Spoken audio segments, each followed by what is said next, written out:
ఇష్టపడుతూ వచ్చాడు. చూచి ఎరిగి. అందుకే సొలొమోతు అంటుంది, నా ప్రియుడు 10,000 మందిలో కూడా గుర్తింపగలిగిన వాడు. బొంట్రోతు అంటున్నాడు, ఆయన మాటలాడినట్లు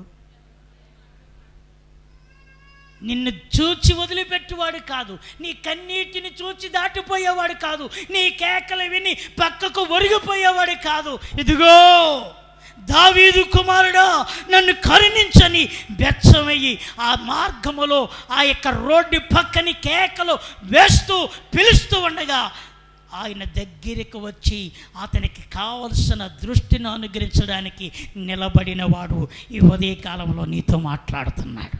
స్తోత్రం కలుగునగాక. ప్రార్థించు, కన్నీరు కార్చు, దేవుని అడుగు. మరలా నీ పాదముల మరలా ఆయన నిన్ను బండపై నిలబెట్టబోతున్నాడు. నీ చుట్టూ కరువున్నా నీకు కరువు రాకుండా ఆయన నిన్ను తృప్తిపరచబోతున్నాడు. ఆయన నీ విషయమై ఆయన చేతులు చాచి సమృద్ధిని ఇవ్వబోతున్నాడు. తలల